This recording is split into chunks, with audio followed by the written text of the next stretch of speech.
Saint Elizabeth of Portugal, Queen Consort, Franciscan Tertiary, Apostle of Charity and Peace, political negotiator and mediator, also known as Elizabeth of Aragon, Elisabet in Catalan, Isabel in Aragonese, Portuguese and Spanish, and the Peacemaker, born in 1271 at Aragon, Spain. Patronages: Coimbra, Diocese of San Cristobal de la Laguna, Cathedral of La Laguna.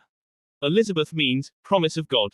Saint Elizabeth was the daughter of King Peter III of this kingdom and niece of King James the Conqueror, great-niece of Emperor Frederick II of Germany. They gave her the name Elizabeth after her aunt, Saint Elizabeth of Hungary. Her formation was formidable, and from the time she was very young she had a notable piety.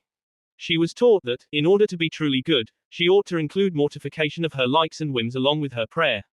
She was careful to order her life toward the love of God and neighbor, disciplining her habits of life. She did not eat between meals. She was married at the age of 12 to King Dionysius of Portugal. This was a great cross for Elizabeth because he was a man of little morals, being violent and unfaithful. But she endured heroically this trial. She prayed and offered many sacrifices for him. She always treated him with goodness. They had 2 sons, Alfonso, the future King of Portugal, and Constance, future King of Castile. Saint Elizabeth even educated the natural sons of her husband with other women.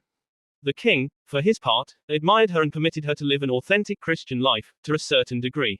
She would rise very early in the morning and read 6 psalms, attend Holy Mass, and dedicated herself to manage the duties of the palace. In her free time she met with other women to make clothing for the poor. She dedicated the afternoons to visiting the elderly and ill. Later, to make matters worse, the king believed a lie told about Elizabeth and one of her pages by another page, who was jealous of his companion. In great anger the king ordered the one he believed guilty, to be sent to a lime burner. The lime burner was commanded to throw into his furnace the first page who came. The good page set out obediently, not knowing death was waiting for him. On his way he stopped for mass, since he had the habit of going daily. The first mass had begun, so he stayed for a second one. In the meantime, the king sent the wicked page to the lime burner to find out if the other had been killed. And so it was this page who was thrown into the furnace.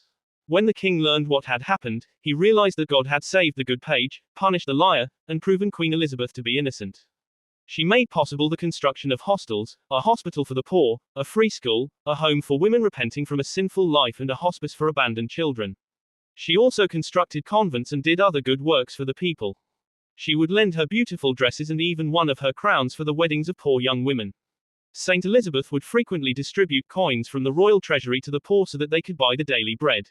On one occasion, King Dionysius, suspicious of her actions, began to spy on her. When the queen began to distribute money among the poor, the king saw and, infuriated, went to reclaim it. But the Lord intervened, in such a way that, when the king ordered that she showed him what she was giving to the poor, the coins turned to roses.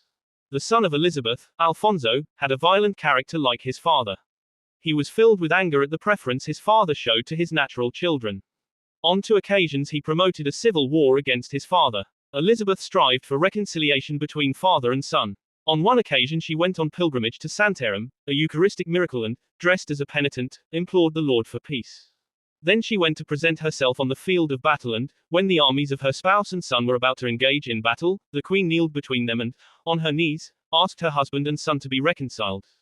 She obtained peace on more than one occasion, and her husband died repentant, without a doubt due to prayers of his wife. Because Saint Elizabeth had such a great love for the Eucharist, she dedicated herself to study the lives of the saints who were most notable in their love for the Eucharist, and especially Saint Clare. After becoming a widow, Saint Elizabeth divested herself of all her riches. She went on a pilgrimage to Santiago de Compostela, where she surrendered her crown to the archbishop in order to receive the habit as a Claretian tertiary. The archbishop was so moved by this act of the saint that he gave her his pastoral cross to help her on her return to Portugal. She lived her last years in the convent, dedicated to Eucharistic adoration. When a war broke out between her son and her son-in-law, the King of Castile, Saint Elizabeth, despite her old age, undertook a long journey by dangerous roads and obtained peace. Nevertheless, the trip cost her life. Feeling herself close to death, she asked to be taken to a Claretian convent that she herself had founded. There she died invoking Our Lady on the 4th of July 1336. God blessed her tomb with miracles. Her body can be venerated in the Claretian convent in Coimbra. She was canonized on the 25th of May 1625 by Pope Urban VIII.